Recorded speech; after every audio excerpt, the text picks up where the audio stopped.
Welcome back to the deep dive. Today, we're tackling something that, well, it feels huge. Oh, yeah, it really is. And when I say huge, I don't just mean geographically, though obviously we're talking about a massive chunk of the globe here. Right. I mean, huge in terms of how it set up the entire world we live in right now. We're looking at a period of history that basically reshaped the global order in, what, less than 100 years? Less than a century, yeah. It's Yeah. a pivotal moment. If you look at a map of the world today, like where the borders are drawn, where the wealth is concentrated, even the languages people speak, you can trace so much of it back to the specific era we're diving into today. It's the DNA of modern geopolitics. It really is. It's the foundation. Exactly. So we're talking about the new imperialism. And I think for a lot of us, and I'm definitely including myself here, when we hear the word imperialism, we have this default image in our heads. Wooden ships and gold. Right. Christopher Columbus, the Americas, gold doubloons, the age of discovery. Exactly, and that's the first wave. That's your 1500s and 1600s. Yeah. But the source material we're looking at today focuses on the second wave. Okay. And specifically, this intense period between 1815 and 1914. This is a totally different beast. The focus shifted away from the Americas and pivoted, and I mean violently pivoted, toward the political and economic domination of Africa and Asia. And the mission for this deep dive is to figure out exactly how that happened. We aren't just looking at dates and map borders changing. No, not at all. We want to unpack what the sources call the machinery of dominance. Because reading through this material, it becomes really clear that this wasn't accidental. Right. It wasn't just, explorers wandering around planting flags. It was a very specific engine that drove this massive expansion. That is the perfect way to phrase it. It's an engine, Right. and like any engine, it had moving parts that all worked together. Right. It was built from economic necessity, political rivalry, racial ideology, and, perhaps most importantly, some truly terrifying new technologies. So let's start with the fuel for that engine. Why did this happen when it did? Like, why this sudden aggressive urge to take over the entire Eastern Hemisphere right in the 19th century? Well, to understand the why, you really have to look at the what. And the biggest what of the 19th century was the Industrial Revolution. Okay. The sources are very clear on this connection. New imperialism wasn't just about grabbing land for the sake of vanity or pride. It was about keeping the industrial machine running. Let's unpack that a bit, because usually when we think of the Industrial Revolution, we think of steam engines, right? Right. Or factories in London or Manchester. Right, smoggy cities. Exactly. Yeah. So how does a textile mill in England translate to conquering a massive chunk of the Congo? It basically comes down to two critical, almost existential needs that these new industrialized states had. Okay. First, and probably most obviously, they needed raw materials. The feeding the beast. Exactly, because before industrialization, you made things by hand. You just didn't need that much stuff. But if you have factories running 24/7, mass-producing goods, your appetite for resources becomes completely insatiable. And Europe, geographically speaking, Europe is quite small. Yeah. So their domestic resources were exhausted very quickly. They literally ran out of the inputs. They did. They needed cotton for textiles, rubber for tires and belts, iron, coal, oil, copper for wiring. I mean, you can't make a bicycle tire without rubber, and rubber doesn't grow in Yorkshire. Right. It grows in the tropics. Exactly. So that's the intake valve. But the sources also highlight a second need, which I think gets overlooked a lot: market saturation. Yes, this is the other side of the coin. It's the output. The European markets were completely full. Because they were making so much stuff. Right. Efficient factories meant they were producing way too much. Everyone in France who was going to buy a manufactured shirt or a set of steel tools had already bought one. So demand drops. Demand drops, prices drop, and profits get squeezed. So to maintain the wealth they were building, they didn't just need raw materials to make the goods, they needed new customers to buy them. But they didn't just need any customers. They needed captive customers. Populations who really had no choice but to buy their manufactured goods. Wow. So it's basically a closed loop. You go to a place, you take their natural resources to make your stuff, and then you turn around and sell that exact same stuff back to the people you took the resources from. That is the cynical but highly economically accurate reality of it. And the most stark example of this from the research is British India. The famous jewel in the crown. Indeed. Yeah. Now, our sources highlight a pivotal moment here, which is the aftermath of the Sepoy Rebellion in 1857. Right. Before that rebellion, India was largely run by a corporation, the East India Company. But after the rebellion, the British government stepped in and took direct rule. And looking at the numbers from the source, suddenly the British Crown had direct access to a captive market of 300 million people. 300 million. That is just a staggering number for that time. That's larger than the population of almost any other single nation. Yeah. And it wasn't just that these people could buy British goods. The British colonial system often actively dismantled local industries. Oh, like the Indian textile weavers. Exactly. They dismantled that industry to ensure that the population had to buy British cloth, which was made from Indian cotton. It really perfectly illustrates that wealth generation aspect. You create a monopoly, essentially by force. Absolutely. But there is a much darker side to this trade balance issue, which brings us to China. Oh, the Opium Wars. This part of the research is really where the mask just completely slips. Yeah, and what stands out to me here is the difference in the strategy. So in India, they had direct rule, right? Boots on the ground, a huge bureaucracy. But in China, the sources refer to it as economic imperialism. Yes, that's a crucial distinction for listeners to understand. Britain didn't necessarily want to govern China. It was too big. Way too big. Too ancient, too complex. They just wanted the market. They wanted to trade. But there was a massive, massive problem for them. The British were completely addicted to tea. And China had all the tea. China had the tea, and Britain was buying tons of it, literally tons. Right. But China didn't really want anything Britain was selling. Because what are you going to sell them? British wool. Exactly. Wool is way too itchy for the Chinese climate. They didn't need British tools because they were self-sufficient. So Britain ended up with this massive trade deficit. They were basically bleeding silver into China. Correct. They were losing money hand over fist. So to fix the balance sheet, the British East India Company turned to a product they were growing in India that they knew for a fact would sell in China: opium. Which is, I mean, let's just be real about what that is. It's state-sponsored drug trafficking. It absolutely is. They flooded the Chinese market with it. Addiction rates skyrocketed. Wow. And suddenly, all that silver started flowing back out of China and into Britain. And when the Chinese government actually tried to stop it, like the sources mention them seizing 20,000 pounds of opium in 1839 more, Britain didn't apologize. Oh, they declared war. They used their naval power, which was vastly superior, to just force open the ports. And that's the machinery of dominance in action. Yeah. The result was the forced opening of Chinese trade, not just to Britain, but eventually France too. It highlights that stark power dynamic, the industrialized nations versus the non-industrialized ones.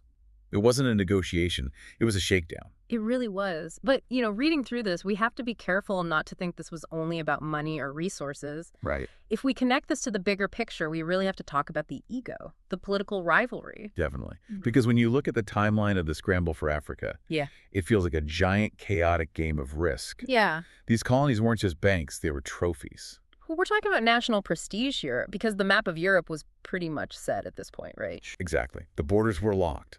You couldn't just conquer your European neighbor anymore without triggering a massive, devastating war. So the competition just moved overseas. It's essentially FOMO, fear of missing out. But on a geopolitical scale, you had France, Belgium, the Netherlands, Germany, all racing to claim territory. And often, they were grabbing land, not even because that specific patch of dirt was valuable. Right, because I read that France took over huge swaths of the Sahara Desert. There's not exactly a lot of rubber or coal in the Sahara. No, there isn't.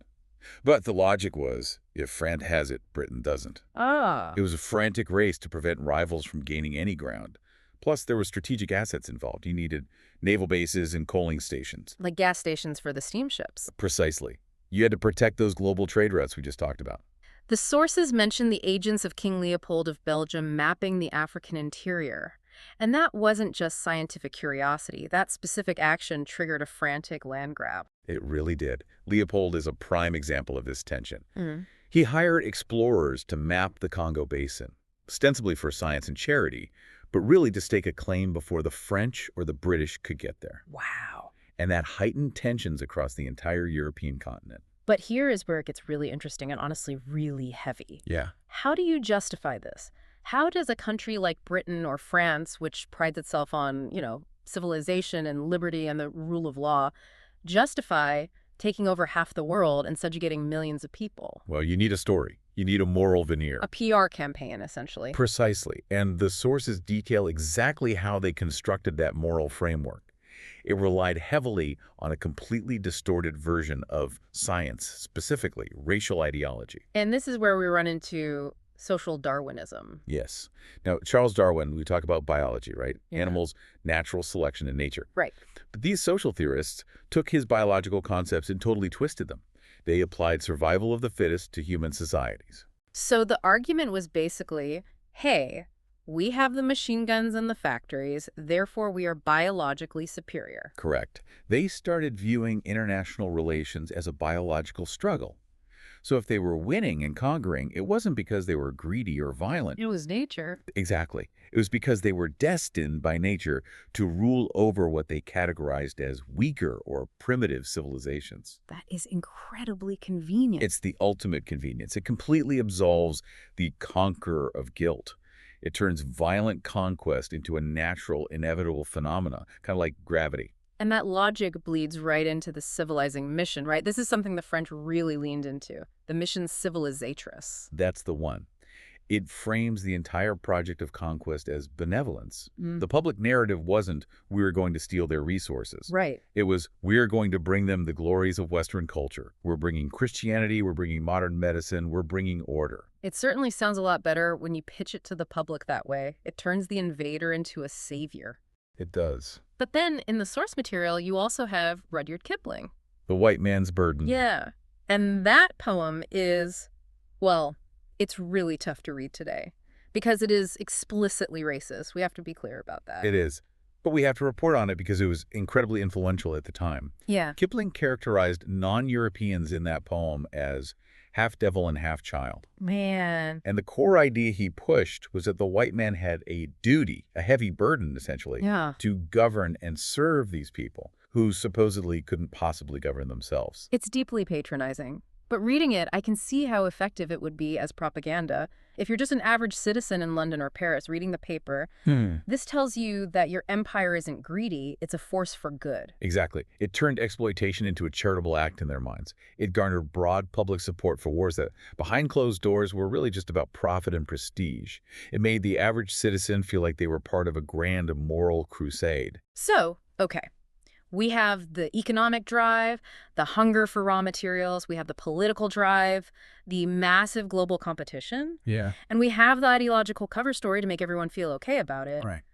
But, and this is a really big but, you can want to conquer the world all day long. Actually doing it is a completely different story. That is the key right there. Motivation means absolutely nothing without method. Yeah. You can have the ideology, you can have the greed, but if you march into the African interior and die of malaria in a week or get wiped out by a Zulu army, none of it matters. Right, and the sources make a point that I think is super important for us to highlight.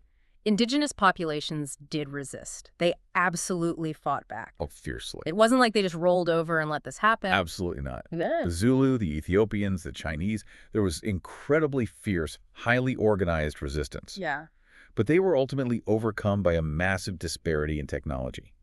This era saw what historians call a lethality revolution. Let's talk about the weapons, because the jump in technology here is genuinely terrifying. We aren't talking about old wooden muskets anymore. No, the Industrial Revolution changed warfare entirely.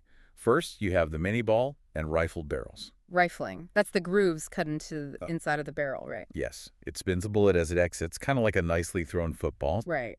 That increases precision and range significantly compared to the old smoothbore muskets. Suddenly, European soldiers could hit targets from hundreds of yards away. Meanwhile, their opponents were often still using old trade muskets or even spears, which were only effective at very close range. But the real game changer mentioned in the notes is the actual mechanism of loading the gun, the breech loading rifle. This was revolutionary. Breech loading means you load the bullet from the back of the gun, closer to the trigger, rather than shoving it all the way down the muzzle from the front. Why does that matter so much in a battle? Think about the physical mechanics of it. To load an old musket, you have to stand up straight, pour the powder down the long barrel, and ram it home with a rod. So you're basically a giant target. Exactly. But with a breech loader, you can lie prone flat on the ground, making yourself a tiny hidden target and reload in seconds. Oh, wow. So the rate of fire goes way up, And the casualty rate for the European armies drops because they aren't standing up in the open, getting shot at. Dramatically. It changed infantry tactics forever. Yeah.